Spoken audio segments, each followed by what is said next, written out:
Welcome everyone to the 9th meeting of the Spatial Productivity Lab at the OECD Trento Centre for Local Development. This meeting is quite special for us. For the first time, we put together our efforts with the Regional Studies Association. So this webinar is a part of their webinar series on regions, cities, and industry.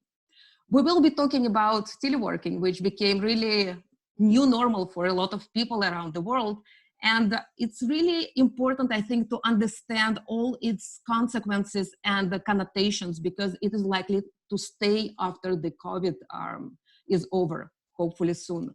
So it's important for us to understand all the implications and how to amplify the benefits of teleworking and spread the benefits wider, but also how to mitigate the risks. And today it is exactly what our experts will be discussing. So we have a wonderful lineup of speakers. We have quite a bit of topics to address. So I will stop here and I will give the floor to Daniela Karl, who is the Deputy Chief Executive Officer of the Regional Studies Association, for her welcome remarks. Thank you so much, and we are very welcome. We are very happy to have you with us. Thank you very much, Alexandra, and a very warm welcome from my home office, my living room, to everyone attending today. As Alexandra said, I'm the Deputy Chief Executive of the Regional Studies Association, and we are very pleased to be working with the OECD's Trento Centre for Local Development as part of this joint webinar. The Regional Studies Association is a global and interdisciplinary network and membership organization for policymakers and researchers who work in regional and urban policy studies and development. We provide the community with latest research, networking, capacity building, and publishing opportunities, funding schemes, and spaces to grow research and careers. An important part of the RSAs, but also the European Foundation of the RSA Europe work is to facilitate knowledge exchange. To give you a few examples, we are a key partner as part of the annual EU Regions Week, where we work with the EU Commission's DG Regional and Urban Policy and the Committee of the Region. This year we run the university sessions, 10 of them, and then also a college. Normally there is a masterclass in EU cohesion policy, but this year there's a college. In addition, RSA Europe at the moment works with the Joint Research Centre of the European Commission on smart specialization, and we will run a webinar series on smart specialization between September and December. The first session will be held on the 17th of September and focus on place-based responses to COVID-19 economic crisis. In addition, we recently worked with the UN Habitat's Thinkers Campus series, and we publish a policy impact book series with the latest book that was just coming out on effective place-based policy. Today's webinar is part, as Alexandra mentioned, as part of the RSA's Regions and Cities and Industry webinar series. This webinar series was put in place earlier in the year, and we started it in April. The RSA board decided we needed something to support the community with knowledge exchange in these times where we can't meet in person. And this webinar series, which runs monthly, has been very successful. In addition, we also developed a webinar series for professional development, which runs 3 times a month. So the RSA has a webinar every week. Both webinar series are open and free for all to attend, and I really encourage you, if you have a chance, to join these webinars. They're great. I would like to thank Alexandra and her colleague Elisa and other colleagues behind the scenes for all their work they have put in place. In addition to my colleagues, the RSA colleagues behind the scenes, Lisa Reynolds particularly, who worked on making this webinar, this joint webinar possible. Also, thank you to the speakers for giving their time and to providing their insights into their work and research as part of today's webinar, and thank you to the audience for being here with us. It is my great pleasure now to introduce you to today's chair, John Harrison. John is reader at Loughborough University in Human Geography. He is specialized in political economic geography with a specific focus on cities and regions. John is the editor of the regional studies journal's Urban and Regional Horizon section, and the section aims to stimulate new thinking, novel approaches to address the big intellectual questions, issues, and challenges in regional studies. John, the floor is yours. Thank you. Okay, thank you very much, Alexandra and Daniela, for that introduction and the invitation on behalf of the OECD Spatial Productivity Lab and Regional Studies Association to take part in this exciting webinar on the reality of teleworking. Over the next 90 minutes, we are set for an engaging conversation on what for many is a new reality. But critically, it's a new reality that has consequences and it has implications. It opens up opportunities, however, it also poses fundamental questions and challenges about the people and places that we either research or as policymakers look to influence and improve their kind of status. So there are implications here for people, for firms and places. But to understand these and to respond appropriately, we have to get beyond many of the myths that are out there in the popular culture, in the mainstream media, and really to get to the grips with the reality of teleworking. I'm therefore delighted to be welcoming and introducing our four esteemed speakers who will each make a 10-minute opening presentation that does exactly this. Focusing on their own research, they're going to explore and examine the actual reality of what teleworking is and the potential consequences for people, places and firms. So in the order that they will present, we have Matteo Sosterov, who's a researcher at the Joint Research Centre of the European Commission. Matteo is going to talk about the potential for telework to exacerbate inequalities, particularly between those who have the opportunity to telework and those who cannot. Our second speaker is Daria Ryushka, Associate Professor in Human Geography at the University of Southampton in the UK. Daria's research and presentation is going to explore teleworking and the question of productivity. Our third speaker is Patricia Mokhtarian, Professor at Georgia Tech University in the United States. And Patricia is going to talk about the transport and mobility implications of teleworking. Our fourth and final speaker is Mattia Kubetta, a policy analyst at the OECD Trento Centre for Local Development, who's going to explore and examine the policy implications of teleworking. Now, before I hand over to Matteo, I would just like to remind you that after the 10-minute presentations, there will be a 15-minute discussion amongst the participants, amongst the panelists, and then we will open for Q&A, which Alexandra has explained how that process will work. So please, while the presentations are ongoing, if you have specific questions for presenters, please use the Q&A function to do that. If there's more generic questions that we can pose to the panelists at the end, we'll take those as well. So with that introduction, it's my great pleasure to hand over to Matteo for his presentation.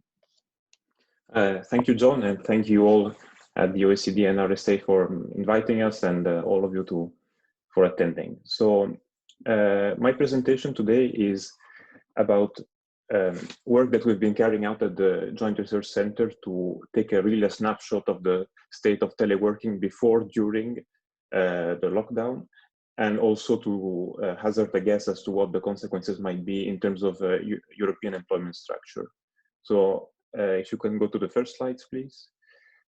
So yeah, we asked a few questions, namely, I mean, how many people used to telework regularly or sometimes before the COVID-19 pandemics, but also in principle, how many jobs are potentially teleworkable, meaning that at a stretch, could they be done from home? This was of particular importance in the early stages of lockdown.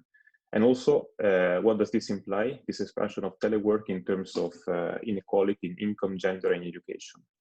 Now, there are several definitions of telework, remote work, work from home. Let's say that for our purposes, for this research, we mean providing labor remotely that would otherwise be provided in the employer's premises. So work that's normally done in offices or factories or the workplace be done remotely, most likely at home. And our approach is essentially to classify different types of occupation in terms of their task profiles and it identified those that are, from a technical point of view, are potentially teleworkable or not. And just as a preview of the findings, we estimated around 37% of dependent employment in the EU 27 can potentially telework, which is much more than those who, than the share of employed the population that reported teleworking in 2019 and before, around 15% in the EU. Next slide, please. So how did we do that? Well, the objective was to classify these occupations as any occupation as teleworkable or not based on their task profiles, which is something that is inspired by work organization theory and the state of technology and our own research. And we identified, based on this framework, we defined the technical teleworkability index attached to each occupation, which depends on whether the occupation in question requires high levels of physical interaction with people, machinery, or tools. And that's really the watershed that, in our view, determines whether a job is potentially teleworkable or not. Now, of course, we know that's not the whole story, that there's more to the experience of telework than the physical interaction or lack of it. Which is why we also include an index of the extent of social interaction that the occupation normally required in activities like coordinating, attending, and teaching, which, although it doesn't prevent telework per se, it makes it more difficult. And so we benefit from two surveys, two data sources on occupation tasks, the ICP ONET occupational survey from Italy in 2012, that's really detailed in terms of the task profiles and occupational categories, and the European Working Conditions Survey from 2015, that's broader in coverage, but tends to focus more on working conditions and a bit less on task profiles.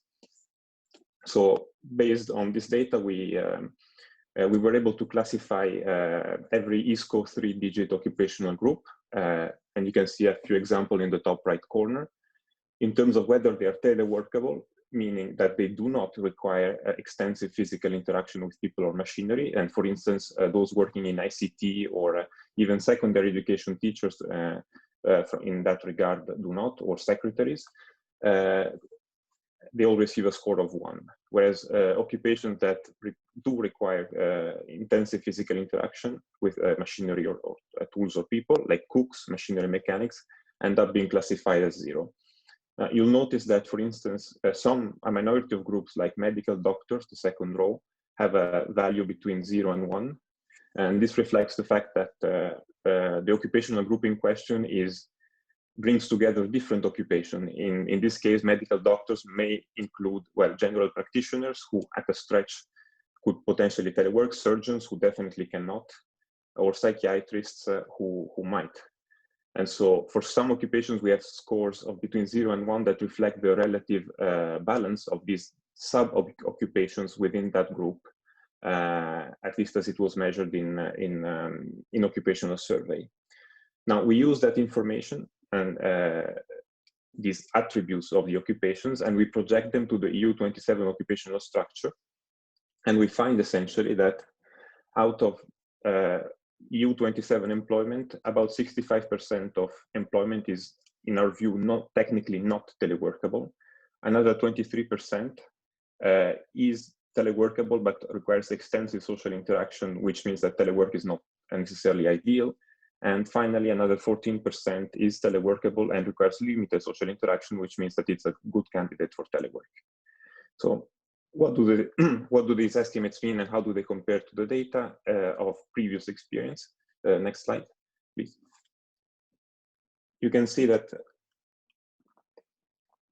So on the left column, you see there was obviously a range of teleworking practices across Europe. And before the COVID-19 pandemic, the European average was around 11% of the workforce worked from home at least some of the time or often, ranging from nearly 0 in Bulgaria to about 33% in Sweden. Thanks to a timely survey made by Eurofound that collaborated to this research, during the pandemic, it was around 37% at the EU level, ranging between 18% in Romania and 59% in Sweden. And based on our projection, that sounds about right, because we estimated around 37% as well, ranging from 27% to 54% of the EU workforce, depending on the country. So this means that on the one hand, it reassures us that our estimates are plausible. And it also seems to indicate that during the pandemic, as one would expect, nearly all those who could telework did so. And this kind of puts an upper bound to the share of the population who can telework. But who are they? And I mean, is this type of arrangement open to everyone? Well, we looked at the occupational structure, as you can see in the next slide. And we compared the share of those who reported teleworking before the pandemic for different occupational groups, broad occupational groups, in this case, managers, professional, technician, and associate professionals, and so on. And we found that, well, a large share of those so-called high-skilled occupations, in particular professional ones and office-based ones, are technically teleworkable. But the share of those who benefited from this work arrangement before the COVID-19 pandemic is pretty small. It tends, however, to be much larger in proportion for managers and professionals than it is for associate professionals or clerical workers, which stresses an important point that access to telework is not just a matter of technical feasibility, but very much one of work organization. So in the next slide,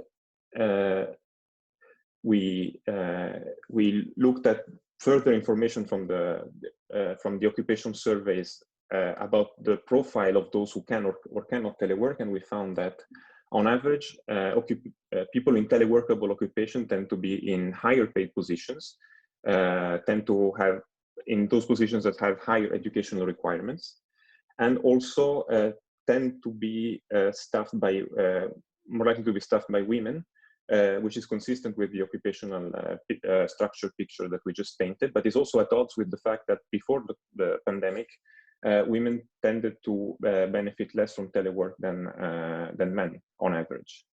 And it also, teleworkable occupation also tends to be more likely to be permanent, full-time, and concentrated in urban areas. Now, if we look at the, if we make a brief distinction between the self-employed and the employees, we see that the self-employed before the COVID-19 crisis reported teleworking at exactly the share that we would expect from our predictions, from our projections, whereas the employees significantly less so, which again underscores the fact that telework is really a matter of work organization. And so finally, and the next slide. Yes, so our point and what we try to emphasize in a report and in a policy brief that we recently published is that telework before the COVID crisis was driven a lot by work organization and features like autonomy, latitude, coordination, and status within organizations, nearly and possibly even more than by technical feasibility and technology. So we can also hazard a guess about the future trends, meaning that if the secular trend of the European labor market towards higher skilled service occupations could increase the availability of telework, but as we will see and discuss, there's pros and cons for working conditions and work-life balance. And it also may encourage the routinization and offshoring of some tasks, because as we explained, it's really about how the job is constructed. But more worryingly, we saw that telework is in fact not feasible for many low and mid-skilled occupations, which presages a potential divide between those who can benefit from telework and others that are in what we now call essential occupations. And finally, and again, I'm sure we'll have the opportunity to discuss this later, the increasing telework may have profound effect on the geography of employment. So this concludes my brief presentation. For more information and to see the results and many of our findings, I refer to the technical report and the Science for Policy brief that we have produced. And I point you to the working paper series on labor, education, and technology that we maintain at the JRC. Thank you very much for listening. Okay, thank you very much, Matteo. That was a fascinating way to start the webinar. I'm particularly struck by the opening comment about the actual definition of telework, and I suppose some of the assumptions that we might make as to what is a telework role and what isn't, and also a data-rich presentation from which to start. So I'm sure some people have got specific questions for Matteo. I can see one already in the Q&A, so please feel free to use that function if you'd like to follow up on any of the points. Now, moving on to our second presenter, Daria. Okay, thank you very much for giving me the opportunity to present our research. It's a report I conducted together with Ellen Felstead at the University of Cardiff in the UK. And I've been interested in homeworking for some time, and therefore I'm very pleased about this huge interest in homeworking, teleworking, and I hope it stays like this. First slide, please. Yeah, so this massive interest in homeworking, we have seen this last Friday in the UK in particular, when homeworking was all over the media, and I was very pleased that our research was cited by all of them. The event was that the government said now that schools are about to go back, workers should return to workplaces as well. So there was this big appeal after we had months of stay at home, work at home, suddenly workers should go back to their offices. And there were two interesting things about this appeal by the government. First was workers should go back because of empty cities, because of our city centers hollowing out and shops being empty. So city centers need office workers. And secondly, was this concern about productivity. There was some debate amongst politicians. Well, do employers know how productive workers are? So this latter discussion is not new. So that was a concern about homeworking for some time, and that's why the proportion of homeworking, particularly amongst employees, as Matteo just presented, was relatively low pre-COVID. The first aspect about empty cities, that is new. And therefore, I hope that the Regional Studies Association will push this topic further in the future. Next slide, please. So the change in homeworking, in the extent of homeworking in the UK was massive. So data my findings I will present here are based on data from the Understanding Society. This is a big household panel survey in the UK based off a probability sample of the whole UK population. So it's very high quality data, and all findings presented are based on population weights. And this data also allows us so to have a time series, so it has a longitudinal element in it.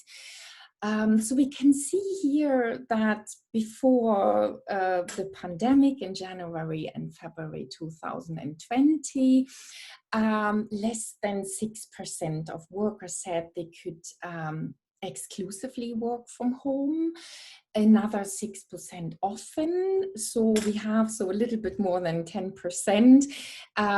Most who could work from home did it sometimes. So they were still commuting and were most often working in an office. So we can see that this has dramatically changed in April. So in the UK, we had the lockdown starting on the 23rd of March. So we had this huge spike in people exclusively working from home. This went already down, as you can see, in May is now or was now in June at 37%. And next slide, please.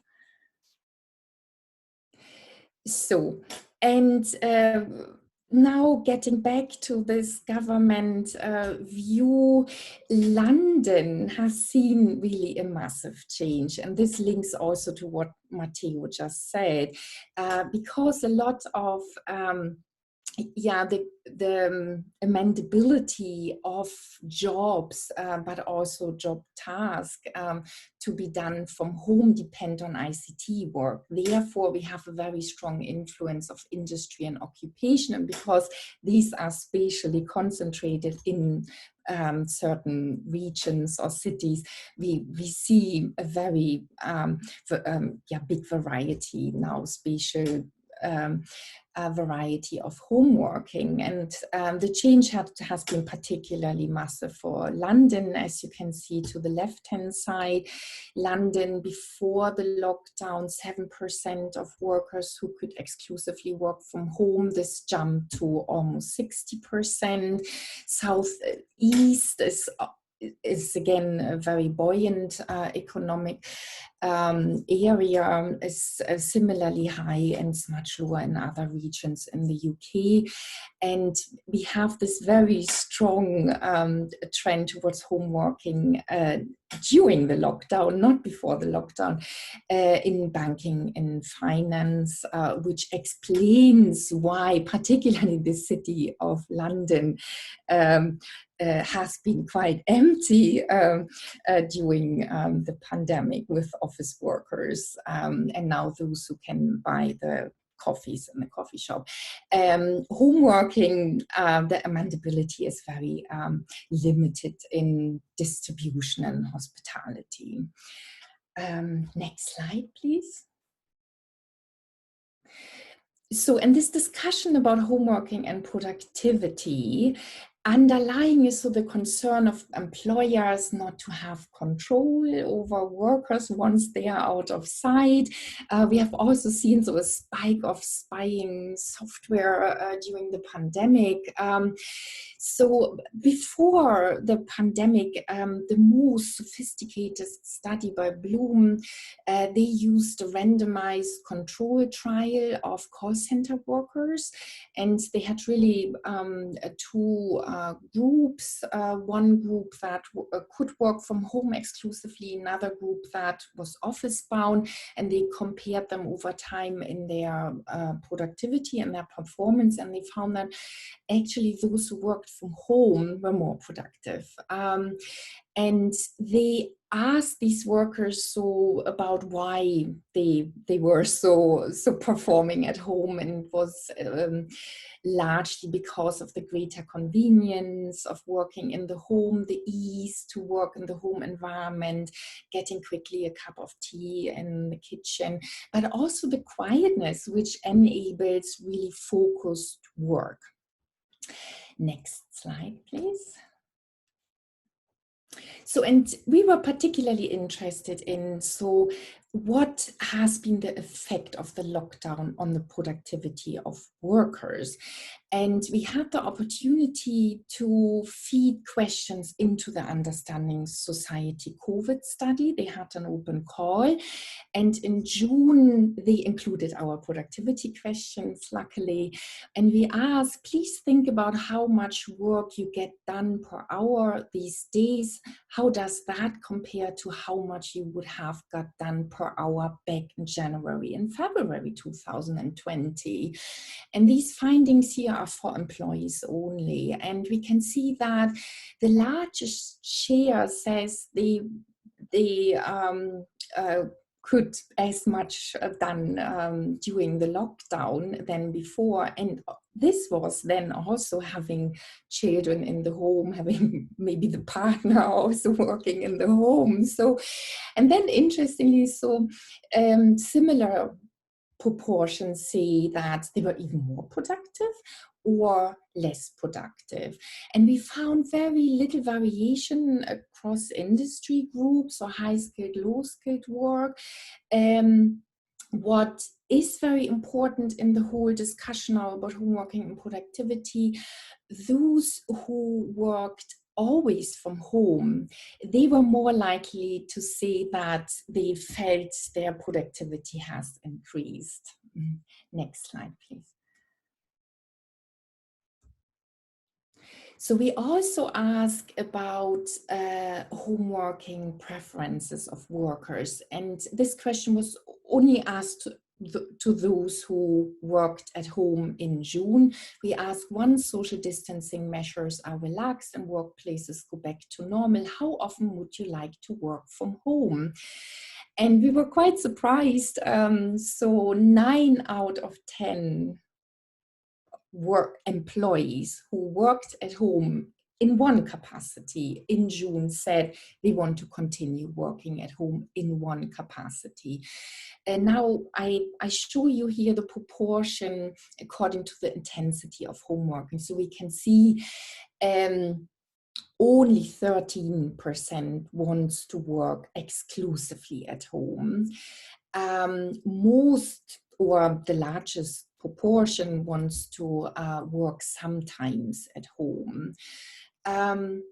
So still 13% who said they would prefer to work exclusively at home is a much higher proportion of employees who were actually able to work exclusively at home before the pandemic, which was in the UK, interestingly, 3%. I just noted on Matteo's slide, it showed 10%, which shows you again in the UK, policy, or particularly in the UK, much human resource management is really much left to the organization or even to the individual manager, which is very different to Scandinavian countries where flexible working arrangements are much better politically embedded in society and economy.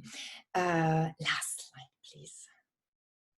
Okay, so what are now the conclusions?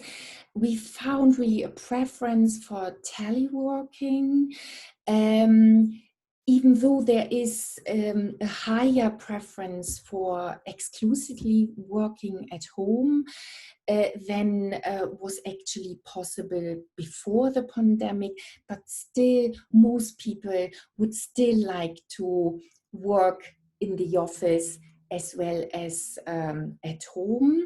So it's not what the government thought could happen, this hollowing out of city centers and we need to get office workers back. Once workplaces will open and also people feel safe to go to work, then if organizations allow it, it will rather be that people work sometimes at home and still have a commute.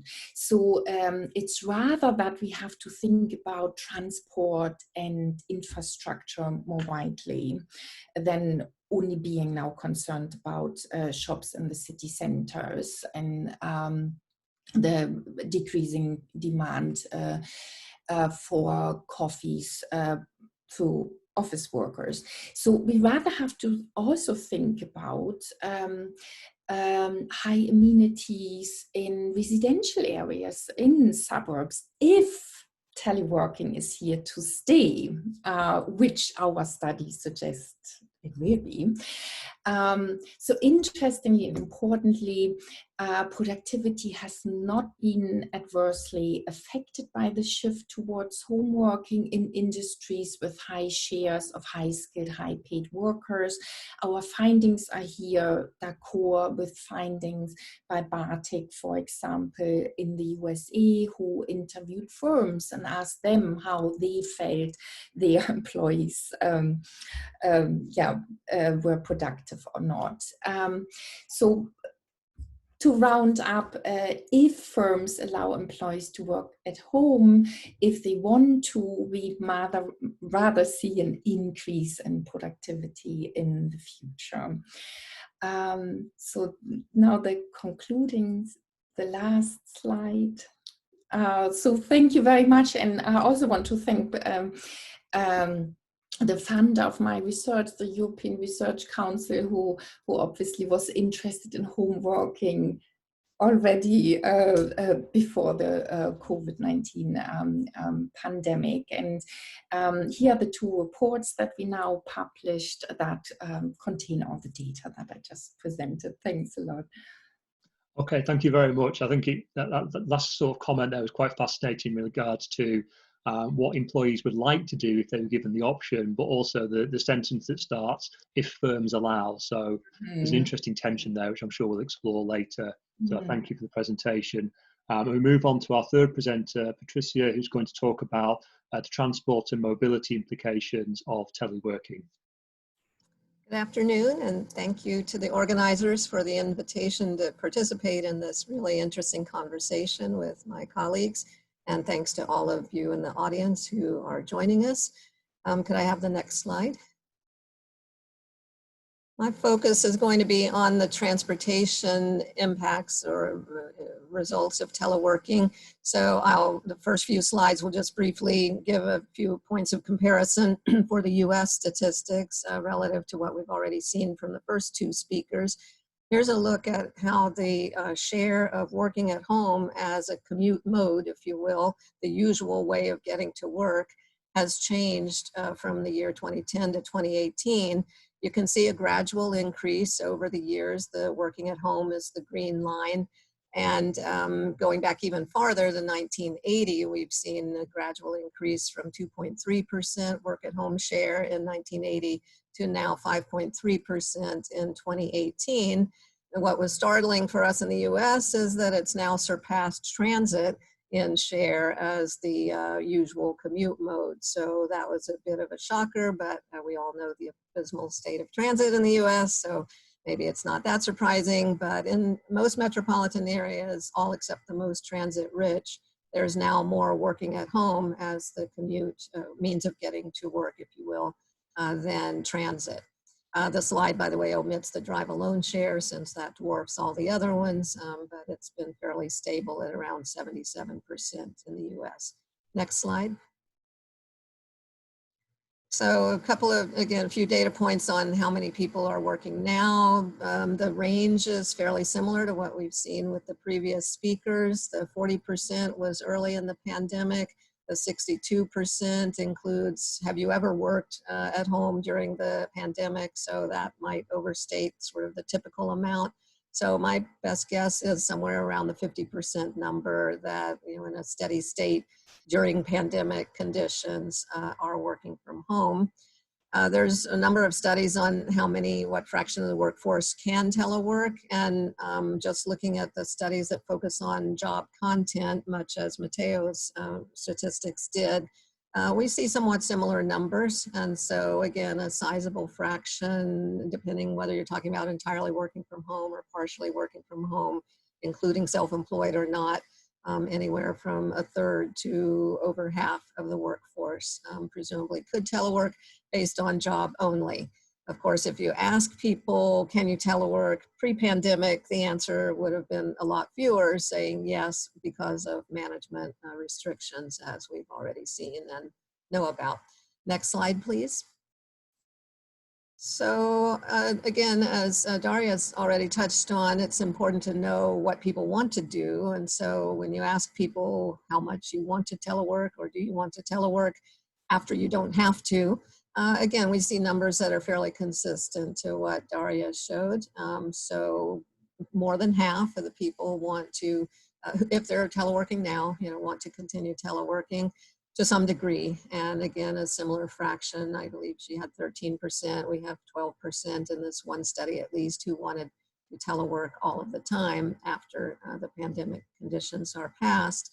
But I want to call attention to a really early study, but way back last century, but in which we asked people, does your job permit you to telework? Yes. Does your manager permit you to telework? Yes.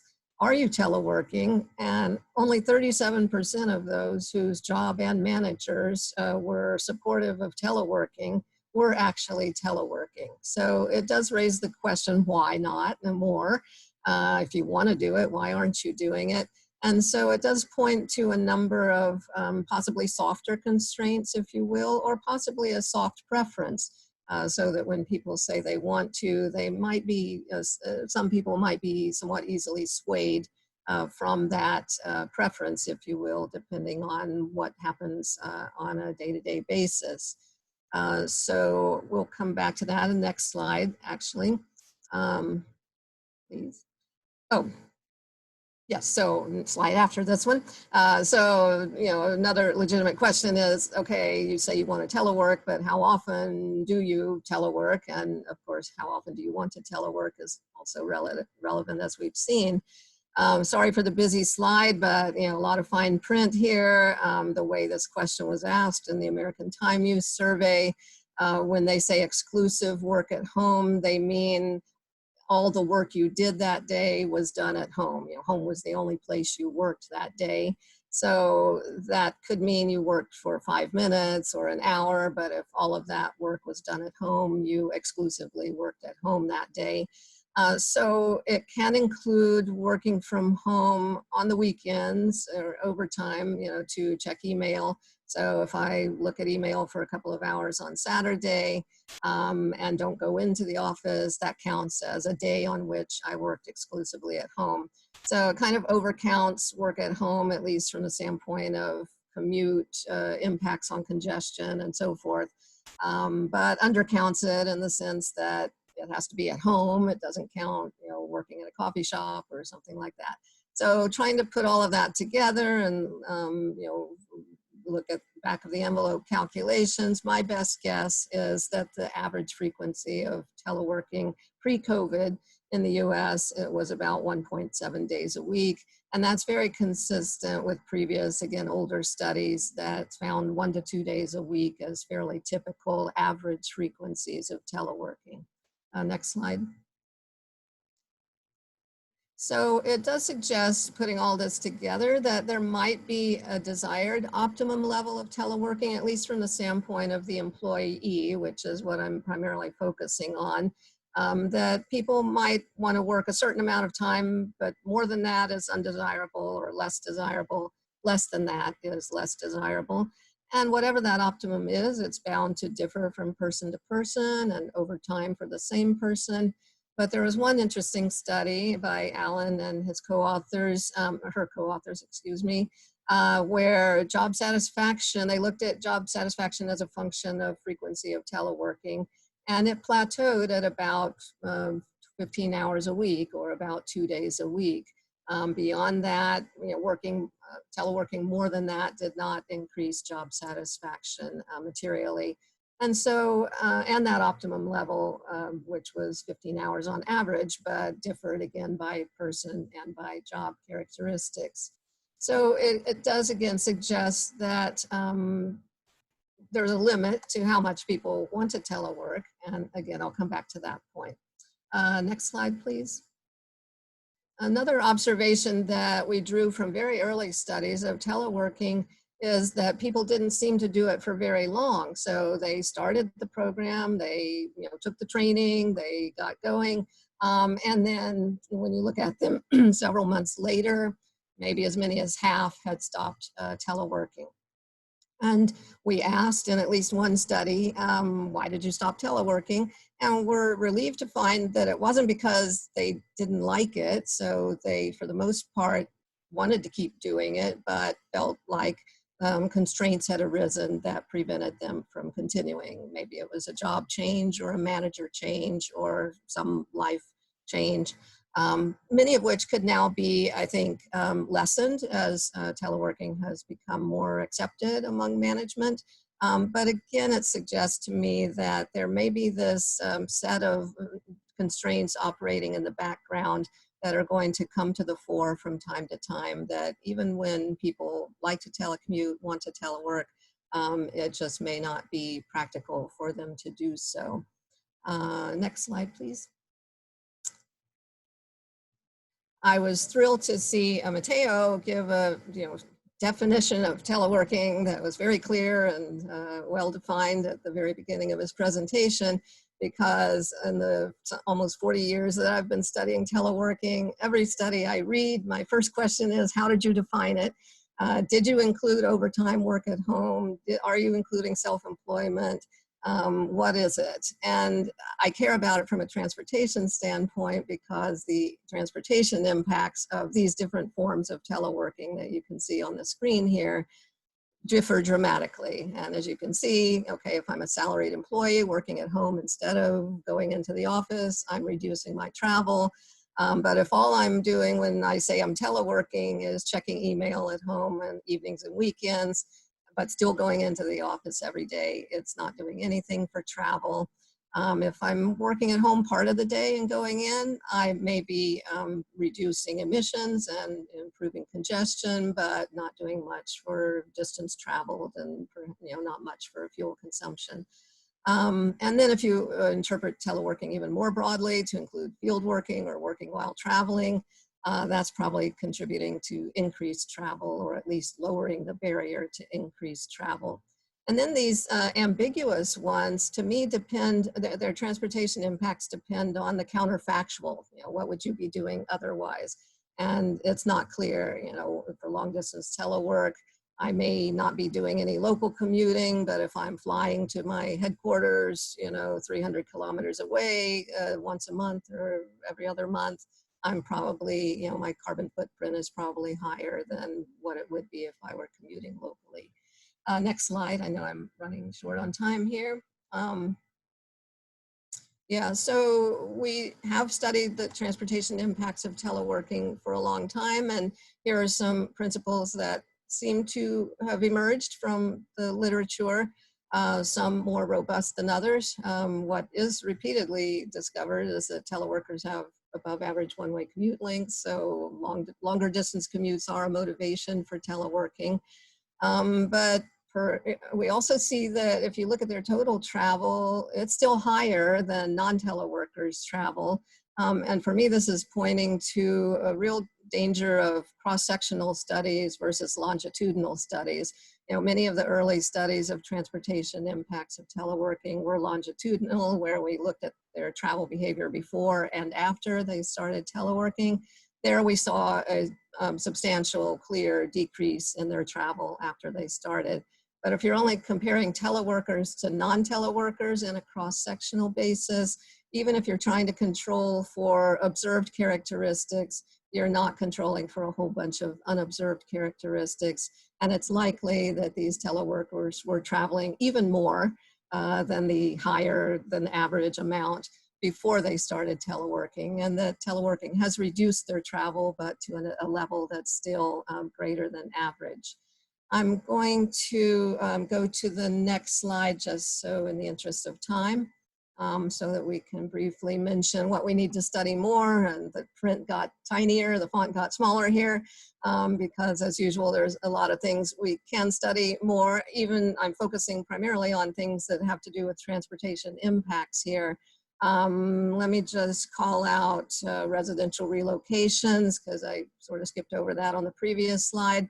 And one relatively small sample study that I did with my students a few years ago suggested that teleworking was not promoting urban sprawl by motivating people to move farther from work.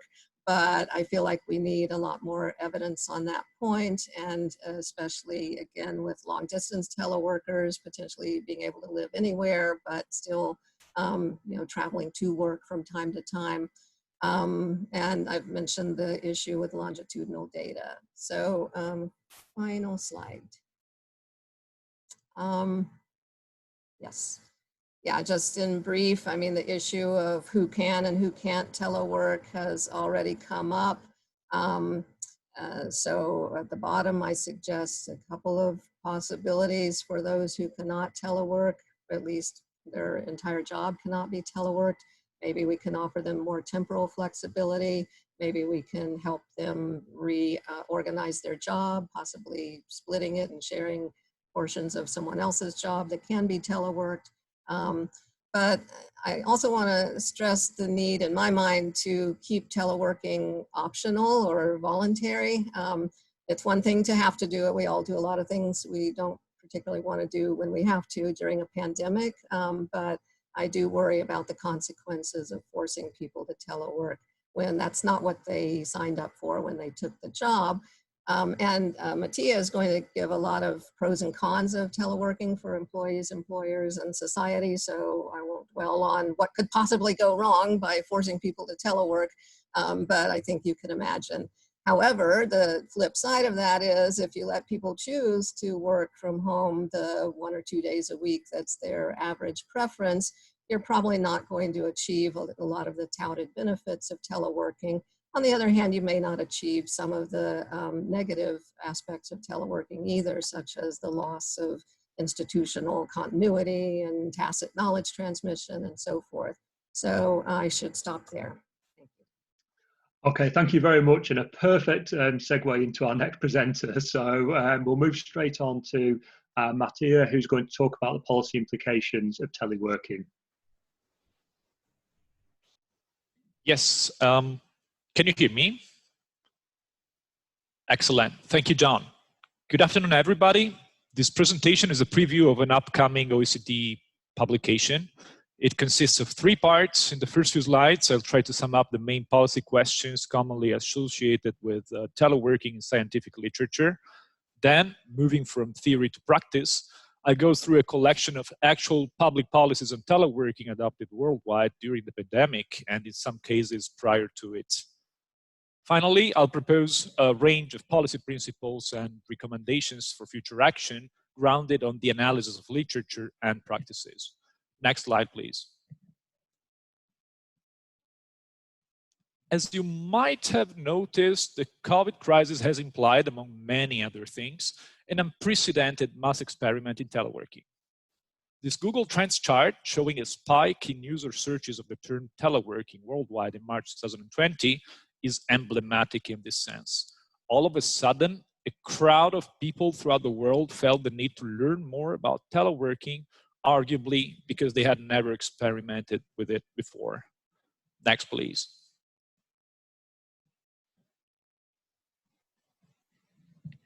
Well, this figure illustrates how the pandemic changed the concept itself of teleworking. In the past, teleworking used to be conceived chiefly as a matter of opportunity, in particular to improve employees' work-life balance and retain talent.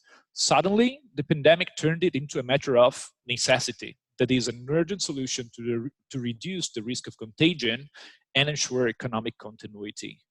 Consequently, this practice, which was previously an occasional option mostly concentrated in a few countries and in urban areas in particular, became a large-scale solution.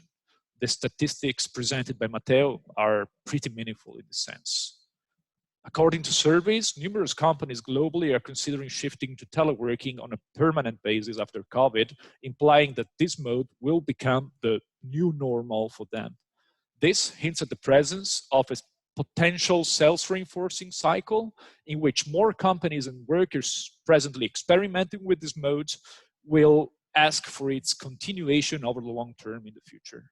Hence, as suggested in Daria's presentation, mass teleworking is likely to stay in the future. Next slide, please. Mass teleworking is a cross-cutting phenomenon with many repercussions. Widening pre-existing disparities, such as, for instance, between high and low-income workers, large firms, and SMEs, might grow in the future based on their relative ability to extensively telework. Empirical studies, in addition, provide mixed evidence on the impact of teleworking on a number of crucial aspects, such as productivity and well-being, making the picture even more complex. Thus, this and the 2 following slides represent an attempt to provide a clear and organized overview of the matter, distinguishing between the implications for people, places, and firms. From a teleworking perspective, well, can you go back? Yeah, thank you. From a teleworking perspective, at least 3 main points come into question. That is, whether this mode would improve employee work-life balance, imply savings, and affect career prospects. For the sake of brevity, I'll go just through the first question, showing you how I'm applying this opportunities versus threats scheme. So various factors speak in favor of an actual improvement of work-life balance, such as parent workers' increased time for childcare and time saving from reduced commuting. On the other hand, some other factors speak against it, such as the risk of blurred life-work borders, self-induced increase in workload, and the threat, of course, of increased domestic violence. In this context, the role of public policy is precisely to make the most of opportunities and minimize threats. Next, please.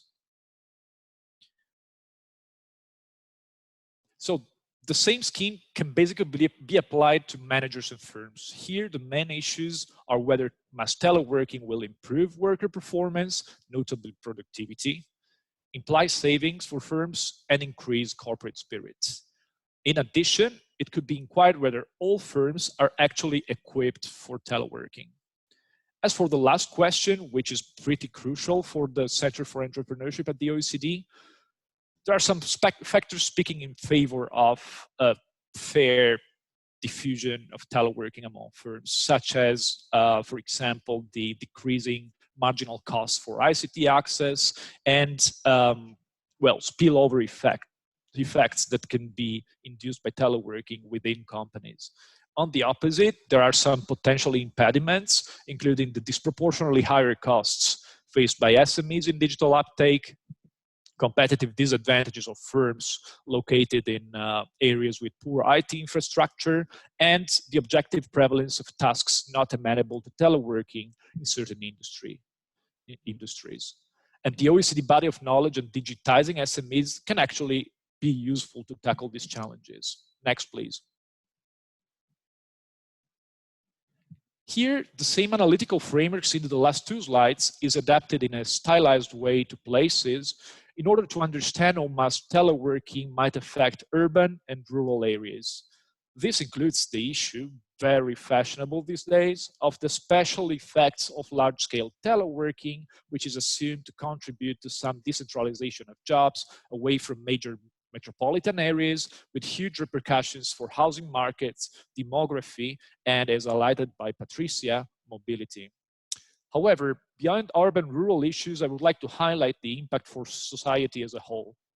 Once again, we have both advantages, such as less air pollution due to lower commuting and business travel, improved well-being and welfare sustainability, and disadvantages, such as more CO2 emissions by data centers, potentially increased costs for healthcare, and disparities in access to opportunities. Once again, policies will help determine whether opportunities will prevail over threats. Next, please. So let's take a look at policies. After the outbreak, governments at all levels launched a mixed set of responses to face the pandemic challenges and, relatedly, offer tailored solutions to teleworking.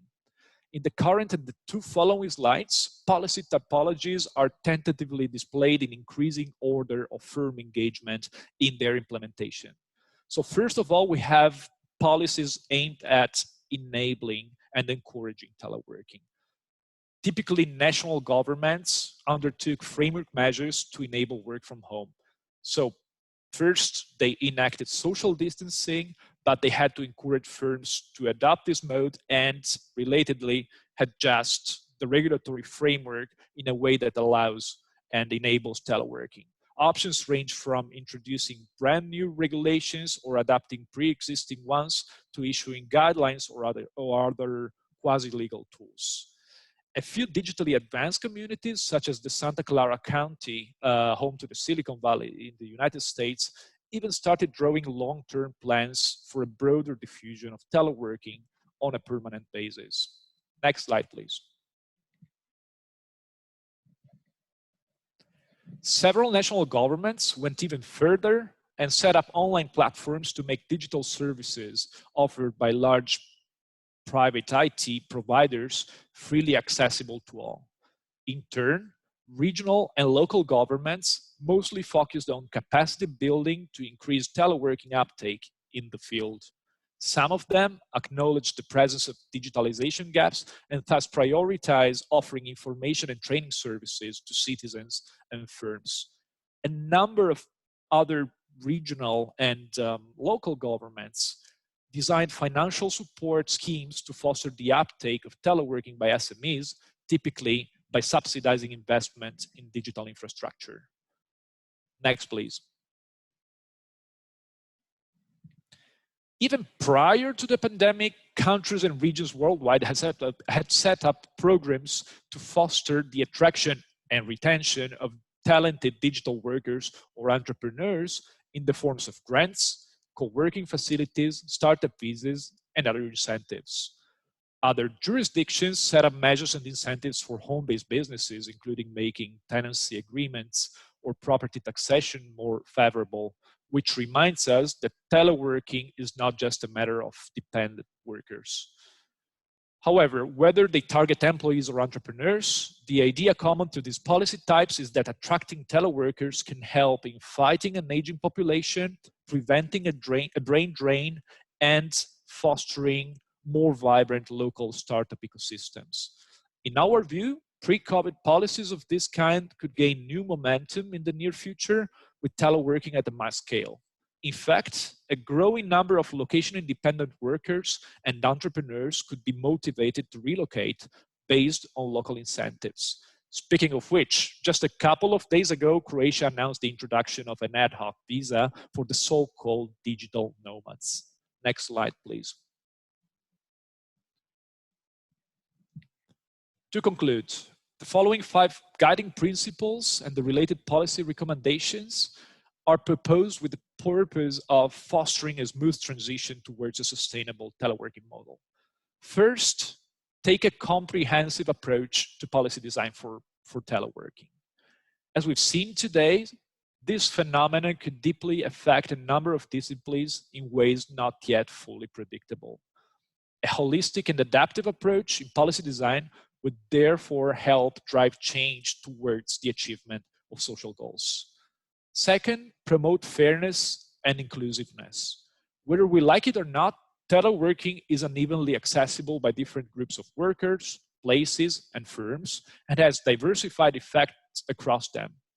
Nonetheless, policies on teleworking are a great opportunity to level the playing field and promote the inclusion of disadvantaged groups into local labor markets. Third, prioritize societal goals. Large-scale teleworking could contribute to reducing urban congestion, fostering rural development, promoting gender equality, and pursuing other SDGs.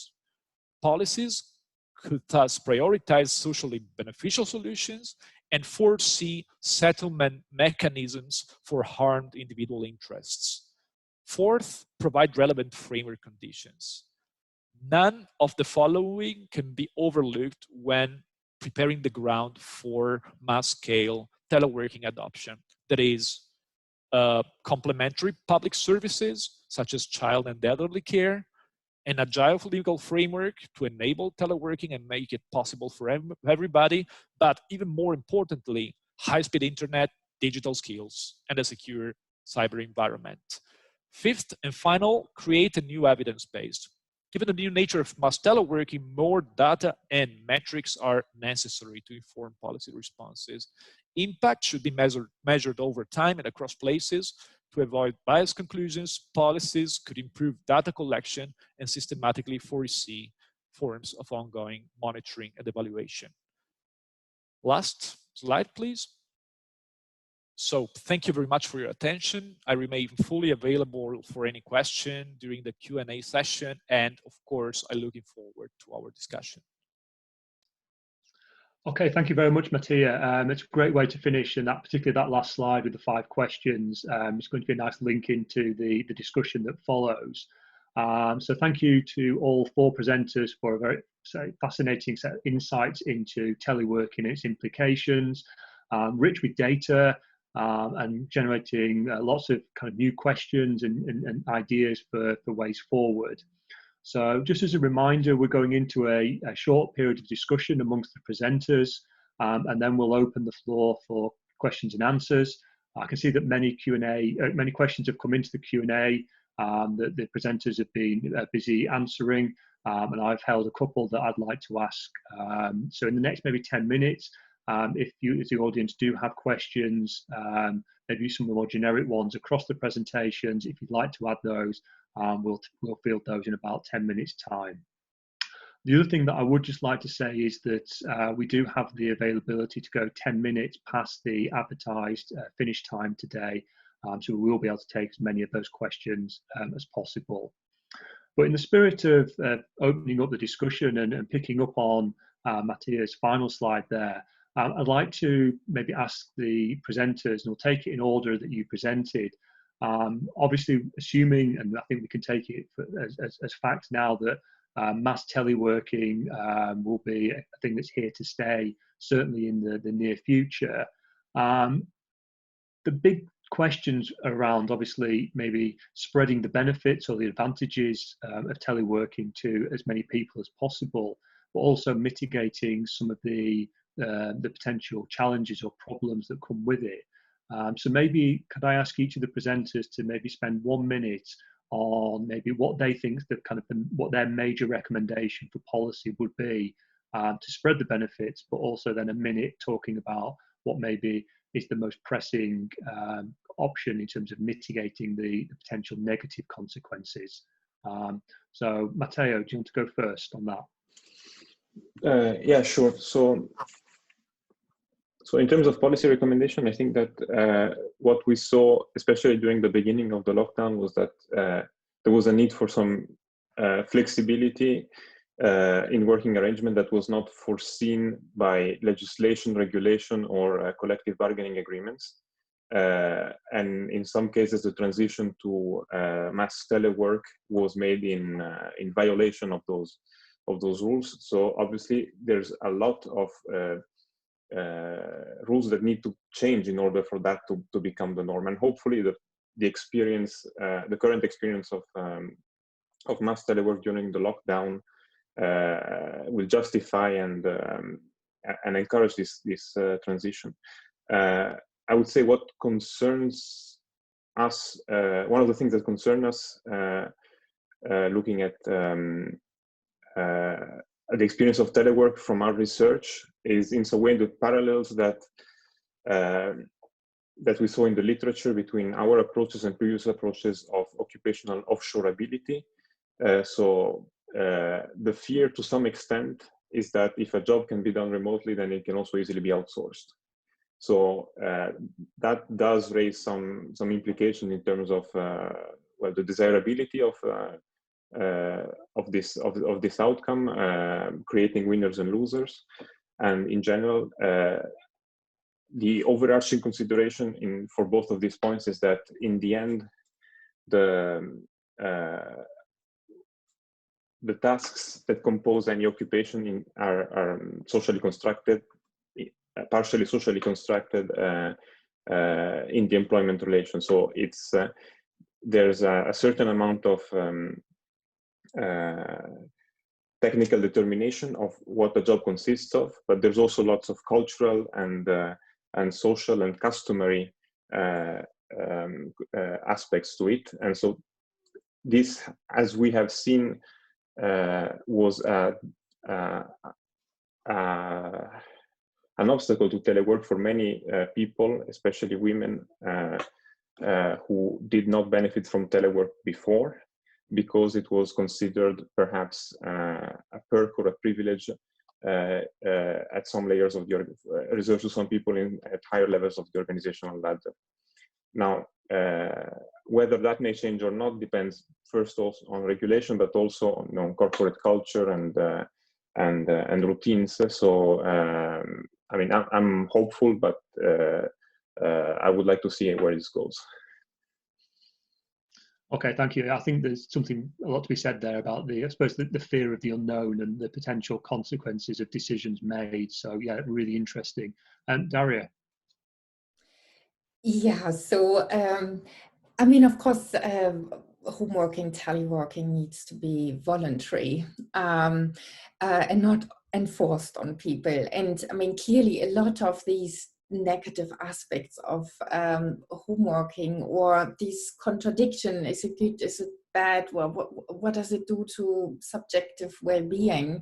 I mean, it's not for everyone. I mean, personality traits are absolutely important. So if someone is introverted, for this person, home working is better, whereas for an extroverted person, it's not. And so that's just the baseline as well. So what I would like to highlight, so from an interest in gender and employment, is that what Matteo stressed as well. So there were more men had the opportunity to work at home than women, which is related to occupational status. And also, I mean, the employer could more, who did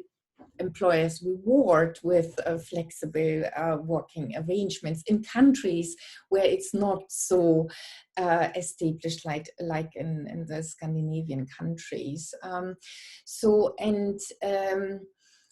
In a lot of occupations that are amendable for home working, the home working proportions were very low, like in secretarial or administrative occupations, where we have now seen this big shift. And therefore, I would expect that a lot of women who work part-time, which can also hinder women's careers, that home working may be a means for them for career development, because then they can more easily combine work with family, because they just save time. And for women, commutes, I mean, we know from pre-COVID decades of research that women have shorter commutes, which then has a negative effect on their careers, and women also the negative health effects of long commutes are much more pronounced amongst women. So from a geography point of view, and I have argued this now over the last years, or published on this. So these, home working is really we see this more in residential areas. There have been some shifts towards more gentrified inner city areas. However, it shows us that we need residential areas with high amenities. I mean, that what urban spatial researchers have found to be important for the growth of cities. So, we this new discussion now about home working that we finally have. So I'm very pleased about this. I mean, and now at LASER even studies home working. Wow. I mean, so everybody does it now. So I hope it stays like this. And so it shows us that the success of cities, quality of life, and that home working is connected to that. And we need a very high quality residential areas. Okay, thank you. I think, again, it's interesting there, the insight in terms of the focus on teleworking, how it highlights and shows up some other big questions that people have been researching for many a year, but sometimes it's the opportunity and how the light is shone on those by particular events, and obviously teleworking and the transition to teleworking for many people being one of those. So yeah, Patricia, can I ask you to just offer your kind of point on maybe recommendation in relation to spreading the benefits and mitigating the risks? In addition to the things I've already mentioned and that have been reiterated even now, what comes to mind for me is ensuring broadband internet access is widely available and reliable. I think we've all, even in our major cities, struggled from time to time with internet reliability in the last few months. So all the more so if you're living in a small town or an outlying area, or a lower income pocket of town. So if we really want to make it as widely available as possible, we need to make the basic infrastructure as widely available as possible. And then another issue that comes to mind is who pays. So again, the high income white collar worker probably doesn't really balk too much at paying for their increased internet usage, or remodeling the home to have a better workspace, investing in personal equipment. But the secretary or a lower income individual who, as we've already seen, whose job may well be telecommutable, but not be doing it. Cost could be a serious barrier in that case. So what are some fair workplace policies for bearing the cost of working from home?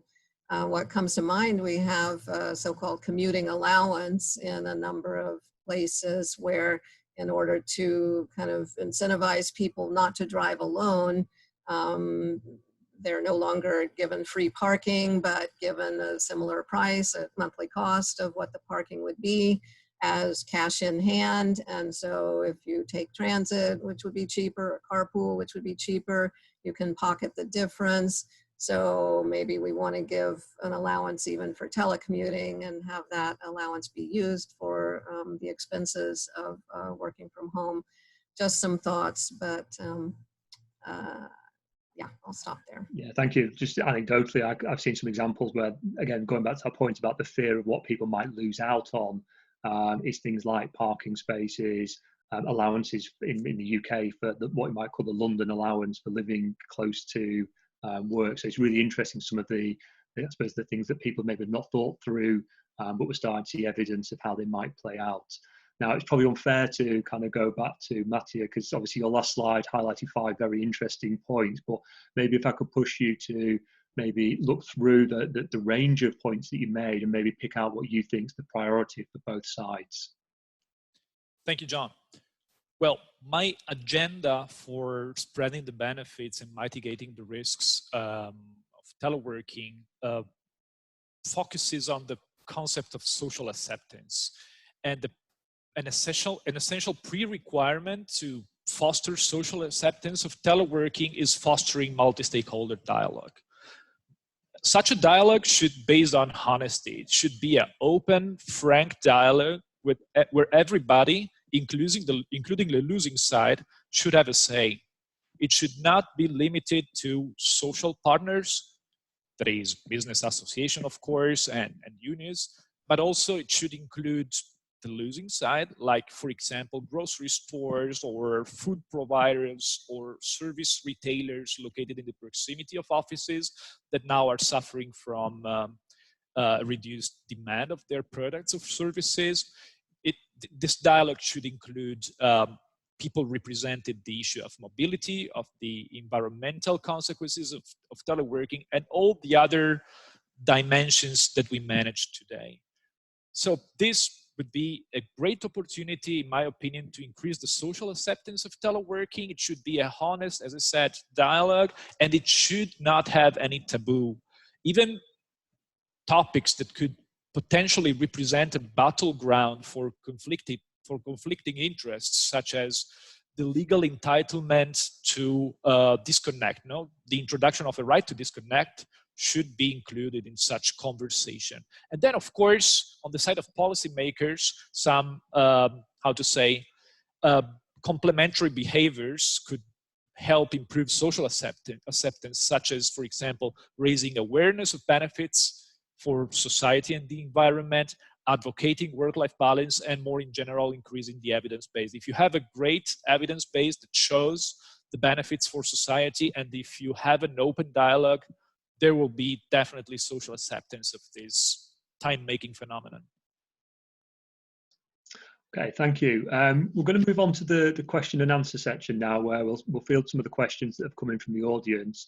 It's worth saying that we do still have time, so if any of the audience do want to post questions, please carry on putting them into the Q&A function.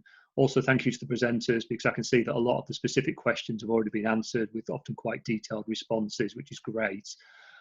So I'll try and steer some of the questions towards respective presenters, hoping that you're in the best place to answer them. So the first one really is a data question. So probably coming to Matteo and Daria in relation to looking, as any of the data and any of the research that you've done explored the relationship between living conditions and teleworking. So rather than the requirements of the job, actually looking at the living conditions that people have. For example, being in an apartment, in a large building or houses. So the residential situation, has that come through in any of the research that you've done? Maybe Matteo, if you go first, and then Daria. So, well, it's not included in the report we have, but I believe we've been running some flash surveys, which among other things include that questions, but I don't think the results are available yet. So I would encourage looking up the JRC research, and I can disseminate when it becomes available. But that is indeed a topic of concern. So I'm curious as well. Okay. Daria, maybe if you got anything to say in relation to the research that you've undertaken. Sorry. Yeah, I mean, we would expect that those who are in larger houses have better housing conditions, are more likely to also wanting to continue working from home. We haven't looked at that with the data yet. So I looked at subjective well-being or a particular mental health measure, and have looked in relation to home working and derived a measure of living space, where I didn't find that the living space had or was related with the subjective well-being of home workers. So that was just one finding that also needs to be further explored. However, in previous research, I found that home-based self-employment, which I have mostly researched, there we could see those in larger houses in suburban areas I mean, are more likely to become home-based self-employed, and that a flat and small houses is hindering. So we might assume that we see the same for employees, whether they are willing to work from home, perhaps. So, but this is an excellent question that definitely needs further looking into it. John, can I chime in? Yes, please. We didn't look at the characteristics of the home per se, but in one study we measured characteristics of the surrounding neighborhood of where people lived, and looked at that relative to their propensity to telework, and also kind of stratified based on their attitudes toward living in a high density environment, and found an interesting interaction, if you will, that for the people who lived in higher density neighborhoods, if they were attitudinally predisposed to like higher density, it was an incentive to telework. It increased their likelihood of teleworking. But if they lived in such a high density neighborhood but were not, favorably inclined toward such neighborhoods, it decreased their interest and adoption of teleworking. So it does suggest that the surrounding conditions, if they're congruent with what people want, then it may motivate them to want to spend more time at home. But if they're at odds with what people want, then they'll go to the office to escape that. Mm-hmm, mm-hmm. Okay, so we'll move on to the next question, which I'm hoping that the presenters have had a look at, because it's the big conceptual abstract question in many ways, which is, it's framed in the context of Sweden being the kind of lead in Europe on teleworking, but really the question relates to, let's say, some of the major drivers surrounding teleworking, and whether the uptake of teleworking is driven predominantly by the fact that it's a high-skill economy, the availability of high-quality infrastructure, is it to do with workplace arrangements and the generous packages around that, specific COVID policies. So there's some really big drivers around this. So I know it's the biggest question we can probably ask you, but maybe if we start with Mattia, just thinking about what do you think is the major thing that's affecting the uptake of teleworking, not just in the short term, related to COVID and the requirement to work from home for many people, but in the longer term, what do you think is the major factor that you think might affect different countries in relation to the continued uptake of teleworking? Well, surely it's a matter of managerial culture. It's a matter of skills among workers, of infrastructure. then, of course, I mean, when it comes to infrastructure, we need to be a little bit more accurate. It's a matter of hardware and software within firms, and we know that facing this type of investments could be disproportionately more complex for SMEs because, proportionally speaking, it's more expensive to them. But then it's also about external infrastructure, high-speed internet in the places where companies or workers are located. And here we have a potential divide between rural and urban areas. Having said that, there's also an immaterial, intangible infrastructure, which is regulations. In the future, we need to be careful and avoid that this transition to teleworking becomes an opportunity for proliferating bureaucracy and red tape around the phenomenon, but rather have streamlined adaptive regulations that can take into account all the dimensions of this phenomenon. That's my first answer to this question. Okay, thank you. Maybe Matteo, do you want to have a go at that one as well? Yeah, I was going to suggest, yes. So briefly, but consistently with our research, and also reflects our sensibilities perhaps, but I would say that the largest determinant of the cross-country differences, and that was the essence of the question, I think the first order determinant is industrial structure. So as in this case, what share of the economic activity and employment is service-based, office-based.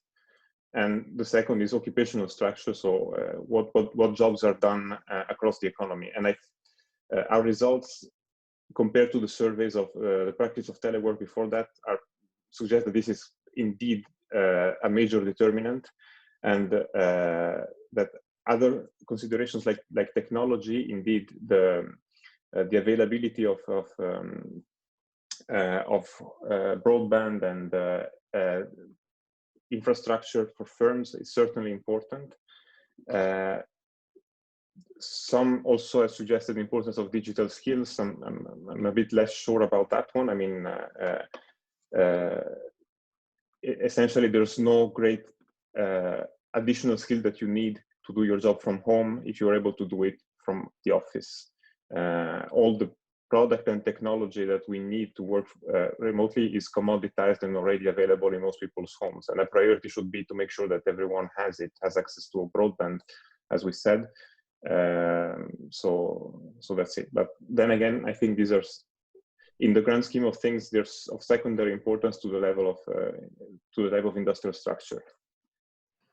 Okay. Dara, you've got your hand up. Yeah. Super. Very old-fashioned.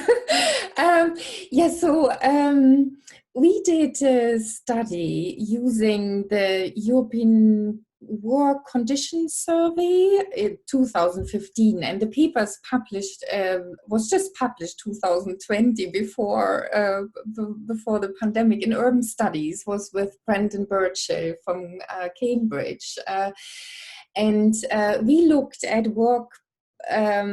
workplace combinations where people work in cities, and at that time it was home working was quite rare across European cities, and we run models and included what Matteo just mentioned, so industry and occupation and educational level and gender,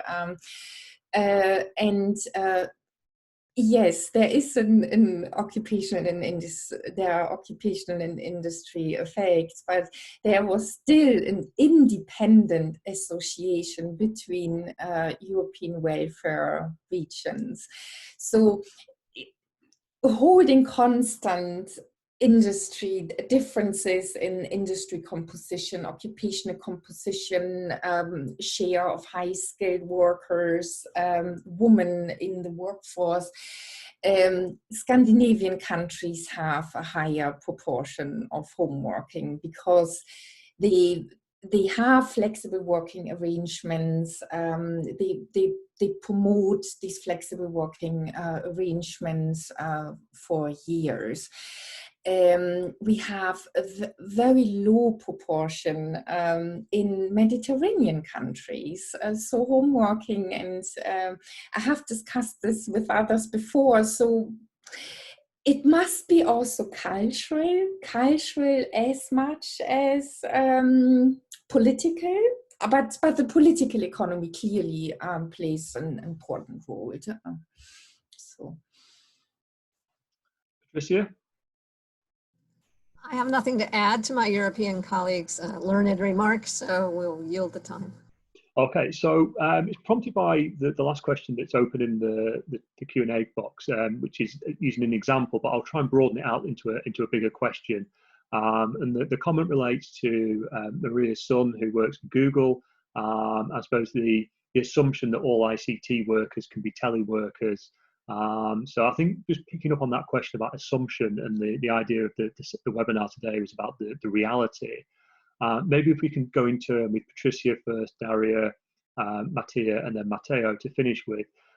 What's the single biggest assumption or misassumption that there is about teleworking that you, from your research, would like to dismiss? So it's the biggest misconception that's out there that we need to move beyond. So Patricia, I'll leave that one for you. Well, where to begin? I think there are misconceptions on both sides. I find myself trying to find the right balance between, oh, everything's different now, you know, the pandemic changes everything, and suddenly, you know, it's going to be a permanent, you know, major new adoption. And that's one extreme. And the other extreme is, we've seen it all before. There's been teleworking in response to extreme events since the 1980s, and we've always gone back to status quo ante, or at least, you know, again, there's this gradual background increase. So I feel like there's warring narratives, and that there is a kind of a built-in tendency to hype what's new and what's dramatic. So, you know, now the drama is how much everybody's doing it. I've seen, and you've probably seen too, the occasional columns, blogs, whatever, by I'm a millennial and I hate teleworking. I can't wait to get back to the office. And then suddenly that makes news. Oh, it's not all it's cracked up to be. And, oh, you know, it's you lose all this benefit of being together and so forth. So for me, the biggest challenge, even as a scholar who tries to be objective, is to be open-minded, that it's not necessarily one extreme or the other. And just to rattle on a little bit longer, one of the things I realized as I was thinking about the post-COVID reality is that everybody can be right.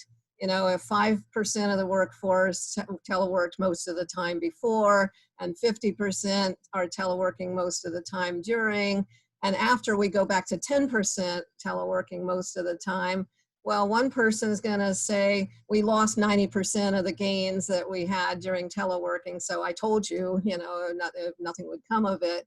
And the other person would say, teleworking doubled, you know, from 5% to 10%, and they're both right. So I really feel like we need to hold in our heads, you know, kind of the context, the different ways of framing it, and not get too wedded to our own preconceptions of what will happen. Okay, Daria. Okay, so I mean, we had this discussion now. So is it industrial, just purely, is it ICT? So yes, this is important, but the proportion of employees who mainly worked at home was a fraction of the workforce before. And what we need to consider is that home working is highly socially, professionally, occupationally unequal.